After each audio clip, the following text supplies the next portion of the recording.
Hello everyone. ओम नमः शिवाय and welcome back to the channel.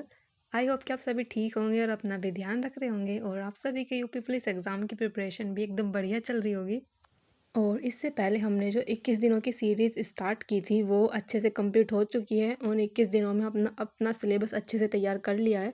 और देखो, ये भी नहीं बोल सकते कि बिल्कुल तैयार कर लिया, क्योंकि सभी सब्जेक्ट तैयार हो जाते हैं, लेकिन जीएस एक ऐसा सब्जेक्ट होता है जिसको आप कितना भी पढ़ लो वो कभी ख़त्म नहीं होगा। जीएस एक महासागर की तरह है, आप जितना भी पढ़ते जाओगे वो कभी ख़त्म नहीं होने वाला है।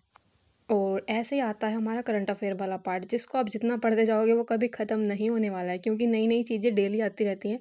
तो ये दो सब्जेक्ट ऐसे बचते हैं जिसमें हम अभी भी थोड़ी थोड़ी चीज़ें ना पढ़ते रहा करेंगे, क्योंकि ये दोनों सब्जेक्ट ऐसे होते हैं जो कभी कंप्लीट ही नहीं होते हैं। तो आज से हम एक नई सीरीज़ स्टार्ट करने वाले हैं। इस जो नई सीरीज़ को हम स्टार्ट करेंगे, इसको भी होपफुली हम 21 दिन तक ही रखेंगे। इसमें हम रिवीजन करेंगे, प्रैक्टिस करेंगे और मॉक टेस्ट पर ध्यान देंगे, क्योंकि सिलेबस हम कंप्लीट कर चुके हैं। अब जितना ज़्यादा हो सकेगा प्रैक्टिस पर ध्यान देंगे। और अगर मैं आपको अपने प्रैक्टिस सेट की बात करूँ तो मेरे पास 2 प्रैक्टिस सेट हैं। एक तो अरिहंत के प्रैक्टिस सेट है, उसमें लगभग 26 प्रैक्टिस सेट हैं। और एक और प्रैक्टिस सेट के लिए मेरे पास बुक है जो कि किरण की बुक है। तो अगर मैं दोनों बुक का कंपैरिज़न करूँ तो अगर अरिहंत की बात करूँ तो अरिहंत वाली बुक थोड़ा ईज़ी है, उसमें मेरे ईज़िली 215 से 220 तक नंबर आ जाते हैं हर पेपर में, मतलब हर प्रैक्टिस सेट में। लेकिन अगर मैं किरण की बुक की बात करूँ, वो बुक थोड़ी डिफ़िकल्ट है और उसमें अच्छे लेवल के थोड़ा क्वेश्चन दिए हुए हैं। तो उसमें तो 200 नंबर करना 205 210 नंबर तक ही हो पाता है, क्योंकि बहुत ज़्यादा मतलब अच्छे लेवल की वो बुक दी हुई है, थोड़ा डिफ़िकल्ट क्वेश्चन है। तो उस बुक को करने में थोड़ा टाइम लगता है। तो हम दोनों ही तरह के क्वेश्चन सोल्व करेंगे, मतलब दोनों ही तरह के प्रैक्टिस सेट सोल्व करेंगे। और सबसे ज़्यादा ज़रूरी ना प्रैक्टिस है। आपको मैं एक एग्जांपल बताती हूँ। मैंने ना सीटेट का एग्ज़ाम दिया था, तो मेरे 150 में से 125 नंबर आए हैं जस्ट बिकॉज़ ऑफ प्रैक्टिस। क्योंकि मैंने बहुत ज़्यादा टाइम नहीं था मेरे पास, 1 मंथ का टाइम था। तो मैंने उसमें जितना भी ज़्यादा ध्यान दिया था वो प्रैक्टिस पर ही ध्यान दिया था। क्योंकि मेरे पास पहले से ही मैथ्स वगैरह था, तो सब चीज़ें अच्छी थी, मतलब बहुत ज़्यादा मुझे कुछ तैयारी नहीं करनी थी, बस मुझे थोड़ा प्रैक्टिस पर ध्यान देना था। तो मैंने ना एक प्रीवियस ईयर की बुक मंगाई हुई थी और उसमें लगभग 10 से 15 साल के प्रीवियस ईयर्स थे और मैंने वो बुक 2 से 3 बार सॉल्व की हुई थी। तो बस ओवरऑल मैं ये बोलना चाहती हूँ कि प्रैक्टिस से सब चीज़ें आपकी अच्छी हो सकती हैं, चाहे वो मैथ्स हो, रीज़निंग हो या फिर हिंदी हो, कोई सा भी सब्जेक्ट हो। जितनी ज़्यादा हम प्रैक्टिस करते जाएँगे उतनी ज़्यादा हमें नई-नई चीज़ें सीखने को मिलेंगी। अगर हो सके तो आप भी यूपी पुलिस एग्ज़ाम की प्रैक्टिस के लिए कोई ऑफलाइन बुक ले लो, मतलब कोई एक बुक ले लो। क्योंकि ऑनलाइन हम प्रैक्टिस करते हैं, लेकिन ऑनलाइन प्रैक्टिस में हमारा ज़्यादा टाइम वेस्ट हो जाता है। और जितना टाइम हम ऑनलाइन प्रैक्टिस में देते हैं उससे कम टाइम में हम ऑफलाइन प्रैक्टिस अच्छे से कर सकते हैं।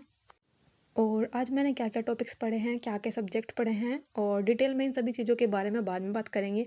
पहले मैं आप सभी के कुछ क्वेश्चन का आंसर कर देती हूँ, जिसमें सबसे पहला क्वेश्चन तो ये होता है कि दीदी आप कौन-सी क्लास में हो? कभी-कभी कुछ बच्चे जो शायद न्यू होते होंगे चैनल पर, तो वो पूछते हैं कि दीदी आप कौन-सी क्लास में हो?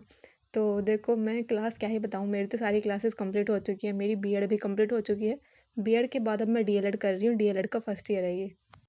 और मेरे पास ना एक कमेंट आया था, तो उन्होंने पूछा हुआ था कि दीदी अगर आप सक्सेसफुल हो जाओगे तो हम सबको भूल तो नहीं जाओगे ना, अपने सब्सक्राइबर्स को?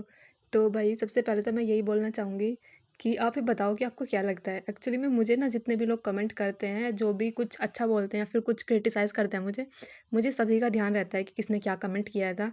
तो ऐसा तो कुछ भी नहीं है कि मैं किसी को भी भूल जाऊँगी। और स्पेशली जो कुछ लोग हैं ना, जो बहुत ही, जब मेरे पास सिर्फ 100 सब्सक्राइबर थे तभी से जुड़े हुए हैं, मुझे सभी को याद है अच्छे से। रिद्धिमा, आयुषी, खुशी, काफ़ी सारे लोग हैं जो बहुत टाइम से जुड़े हुए हैं मेरे साथ। हमेशा उन्होंने बहुत सपोर्ट किया, हमेशा कमेंट करते हैं बहुत ही पॉजिटिव पॉजिटिव। तो देखो, ऐसा कुछ भी नहीं है, मुझे सभी को याद रहता है, सभी मतलब किसने क्या कमेंट किया मुझे सब याद रहता है।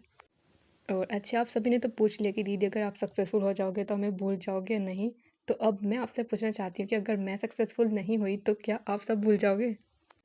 और अभी ना कुछ टाइम पहले मेरे पास एक क्वेश्चन आया था कि दीदी आपके पापा क्या करते हैं?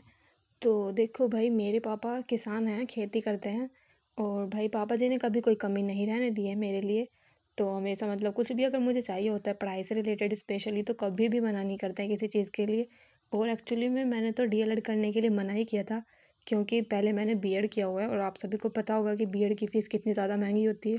और फिर अगर मैं डीएलएड की बात करूँ तो डीएलएड की फ़ीस भी कुछ कम नहीं होती है। बट स्टिल पापा जी ने बोला कि डीएलएड कर लो, अच्छा है ये।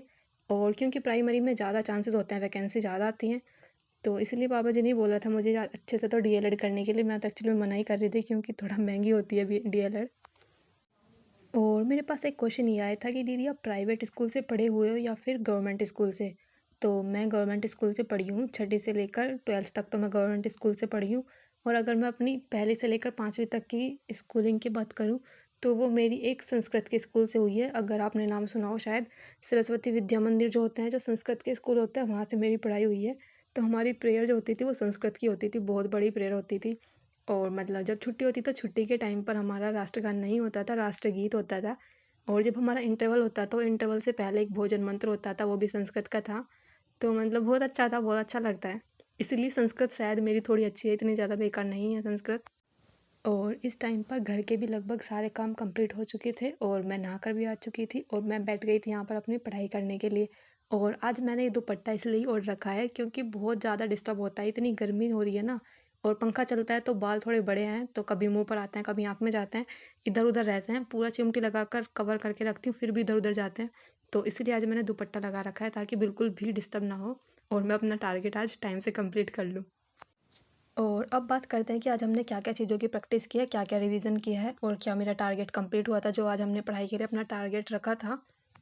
और यहाँ पर बैठकर मैंने सबसे पहले तो मैथ्स का एक प्रैक्टिस सेट सोल्व किया, जो कि राहुल तेवतिया सर करा रहे हैं आरडब्ल्यूए पर। और उसमें चल रहा है चक्रवृद्धि ब्याज, जो कि मुझे लगता है थोड़ा डिफ़िकल्ट चैप्टर, लेकिन सर ने इतना ईज़ी अच्छे से कराया है, मतलब बहुत अच्छे से कराया, तो बहुत अच्छे से समझ में आ चुका है मुझे चक्रवृद्धि ब्याज। तो अगर मैं बात करूँ, अब मैं चक्रवृद्धि ब्याज वाला चैप्टर ना एग्ज़ाम के टाइम पर रिवीजन करूँगी, क्योंकि मुझे ये थोड़ा चैप्टर थोड़ा डिफ़िकल्ट लगता है। या फिर अगर बात करूँ तो इसकी थोड़ी कैलकुलेशन थोड़ी बड़ी हो जाती है, डिफ़िकल्ट भी नहीं है ये थोड़ा।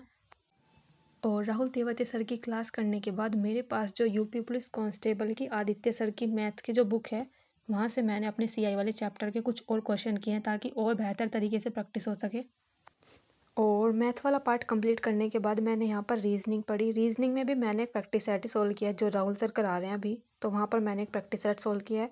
और उसके बाद एक मेंटल एप्टीट्यूड की क्लास ली थी। और मैं आपको एक सजेशन देना चाहूँगी, अगर हो सके ना तो आप मेंटल एप्टीट्यूड की एक छोटी सी बुक है अंकित भाटी सर की, अगर हो सके तो आप उसको मंगा लो, उससे मेंटल एप्टीट्यूड की बहुत अच्छी तैयारी हो जाएगी आपकी।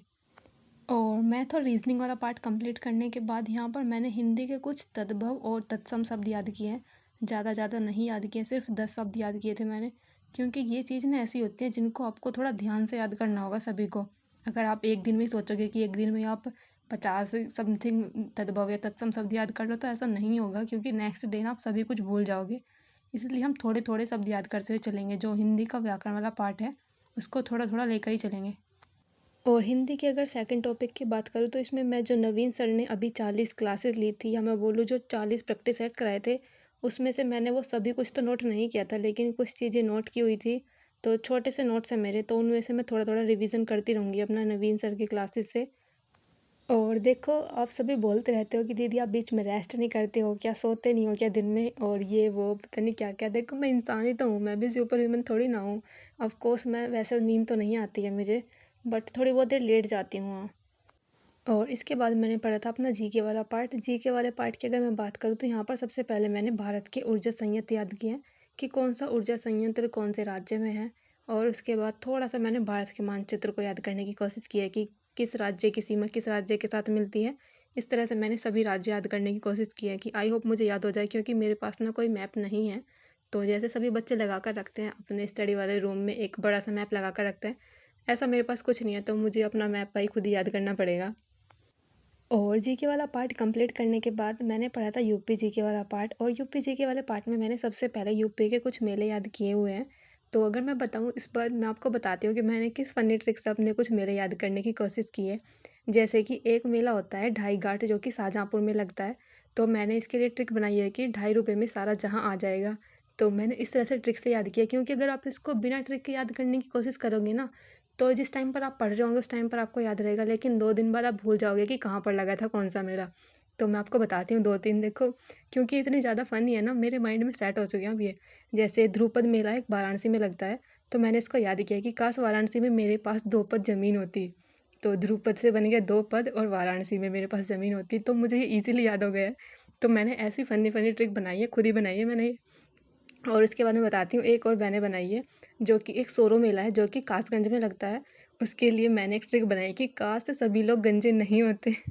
आई नो कि थोड़ी फनी सी ट्रिक है, बट पता है ये सारी चीज़ें ना हमें बहुत ज़्यादा हेल्प करती हैं किसी भी चीज़ को याद करने के लिए। और जब मैं यहाँ पर पेड़ पौधों में पानी डाल रही थी ना, तो गुलाब के फूल का जो बचा हुआ पार्ट होता है ना, तो मुझे यहाँ पर ये मिला था, और इसको मैंने ऐसे तोड़ दिया था, और आराम से मैंने इसको गुलाब के फूल में ही, मतलब गुलाब के पेड़ में ही मिट्टी में लगा दिया था। तो अब मैं वेट करूँगी कि देखती हूँ कि शायद इससे गुलाब का पेड़ निकलता है या नहीं निकलता। और इसके बाद थोड़ा सा मिट्टी डालने के बाद पानी भी डाला था। और जो मैंने एक्स्ट्रा में 2 क्लासेस लिखी हुई थी, नवीन सर की क्लास और ममतेज सर की क्लास, वो मेरी नहीं हो पाई है, उनको मैं शाम को करूँगी।